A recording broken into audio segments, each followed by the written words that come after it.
एका छोट्याशा निसर्गरम्य गावात नंदन नावाचा एक साधा पण मनाने अतिशय श्रीमंत माणूस राहत होता. त्याचं कुटुंब साधंसुधं होतं. मातीच्या भिंतीचं एक छोटंसं घर, अंगणातील काही झाडं आणि कष्टाच्या कमाईवर चालणारं आयुष्य, इतकीच त्यांची संपत्ती होती. पण त्याच्या अंतःकरणात दयेचा आणि माणुसकीचा जो अथांग सागर भरून राहिला होता, त्यापुढे जगातील मोठमोठी वैभवही फिकी वाटावीत.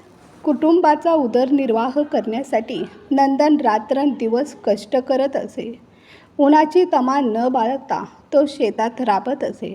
पण त्याच्या चेहऱ्यावर कधीही तक्रारीची रेषा उमटत नसे. उलट दुसऱ्यांच्या दुःखात धावून जाणं, गरजूंना मदतीचा हात देणं हीच त्याच्या जीवनाची खरी पूजा होती. गावातील प्रत्येक जण त्याच्या प्रामाणिकपणाचा, दयाळूपणाचा आणि उदार स्वभावाचा आदर करत होता. नंदनची एक सवय मात्र सर्वांनाच ठाऊक होती. त्याच्या दाराशी किंवा वाटेत कोणताही गरजू माणूस आला तर तो त्याला रिकाम्या हाताने कधीच पाठवत नसे. शेतात काम करताना एखादा उपाशी कुत्रा त्याच्या जवळ आला तरी तो स्वतःच्या डब्यातील भाकरीचा तुकडा त्याच्या पुढे ठेवत असे. एखादा थकलेला, भुकेला प्रवासी भेटला तर स्वतःचं जेवण त्याला देऊन तो स्वतः उपाशी राहण्यासही तयार असे.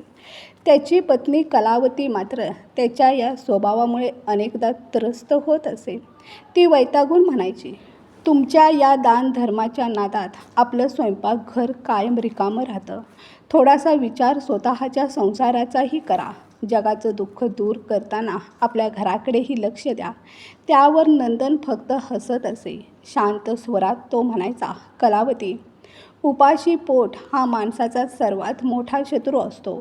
जर आपल्या हातून एखाद्याची भूक भागत असेल तर त्यापेक्षा मोठं पुण्य दुसरं कोणतं? देव सगळं पाहत असतो. आपण जे देतो ते अनेक पटींनी परत मिळतं. एके दिवशी दुपारच्या वेळी नंदन घरात विसावला होता.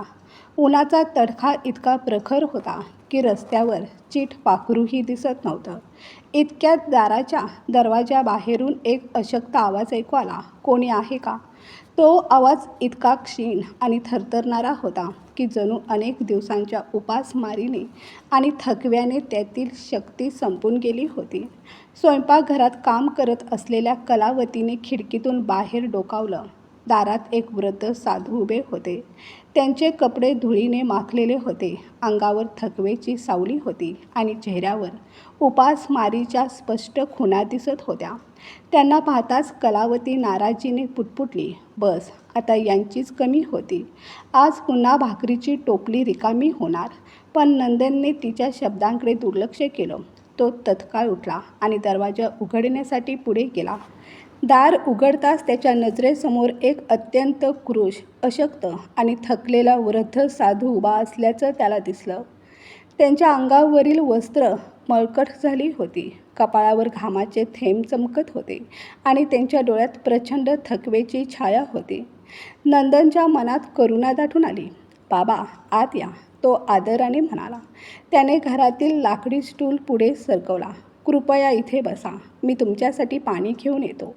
तो तात्काळ स्वयंपाकघरात गेला आणि तांब्याभर थंड पाणी घेऊन आला. वृद्ध साधूंनी थरथरणाऱ्या हातांनी तांब्या घेतला. त्यांनी हळूहळू पाणी प्यायलं आणि एक दीर्घ समाधानाचा श्वास सोडला. त्यांच्या चेहऱ्यावर काही क्षणांसाठी शांततेचं तेज उमटलं. काही वेळाने त्यांनी मृदू स्वरात म्हटलं, बाळा, 2 दिवस झाले माझ्या पोटात अन्नाचा कणही गेलेला नाही. जर थोडंसं खायला मिळालं तर तुझे मोठे उपकार होतील. हे ऐकताच नंदन क्षणाचाही विलंब न करता स्वयंपाकघराकडे धावला. परंतु तिथे पोचल्यावर त्याचे पाय क्षणभर थबकले. संपूर्ण स्वयंपाकघरात शोधूनही त्याला फक्त एकच भाकरी दिसली. ती भाकरी त्याच्या स्वतःच्या दुपारच्या जेवणासाठी ठेवलेली होती. क्षणभर त्याने त्या भाकरीकडे पाहिलं, पण पुढच्याच क्षणी त्याच्या मनात कोणताही द्वंद्व उरला नाही. त्याने ती भाकरी उचलली आणि साधूंकडे जाण्यासाठी वळला.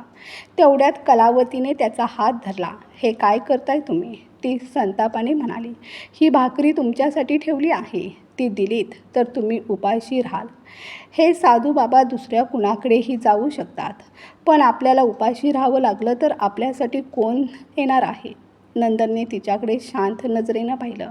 त्याच्या चेहऱ्यावर ना राग होता ना नाराजी, फक्त करुणा होती. तो हळूवार स्वरात म्हणाला, कलावती, भूक कोणाचीही वाट पाहत नाही. या बाबांनी 2 दिवसांपासून अन्नाचा कणही खाल्लेला नाही. त्यांच्या जागी आपण असतो तर? जर आपल्या हातून त्यांची भूक भागू शकत असेल तर आपण ती संधी का गमवावी? देवाने आजपर्यंत आपल्याला कधी उपाशी ठेवलं नाही, पुढेही ठेवणार नाही. कलावतीचा आवाज इतका मोठा होता की बाहेर बसलेल्या साधूंनी त्यांच्यातील प्रत्येक शब्द ऐकला होता. परंतु त्या वृद्ध साधूंनी काहीही प्रतिक्रिया दिली नाही. ते शांतपणे बसून राहिले. नंदनने कलावतीच्या रागाकडे फारसं लक्ष दिलं नाही. त्याने प्रेमाने जेवणाचं ताट उचललं आणि त्या वृद्ध साधूंच्या जवळ जाऊन ठेवलं. बाबा, कृपा करून भोजन करा. आमच्या घरात सध्या यापेक्षा चांगलं काही नाही, पण जे आहे ते मनापासून तुमच्यासाठी आहे, तो नम्रपणे म्हणाला. साधू बाबांनी काहीही उत्तर दिलं नाही. त्यांच्या डोळ्यात भुकेची वेदना स्पष्ट दिसत होती. त्यांनी शांतपणे ताट आपल्या जवळ ओढलं आणि जेवायला सुरुवात केली. जणू 2 दिवसांची उपासमार त्या प्रत्येक घासासोबत संपत होती.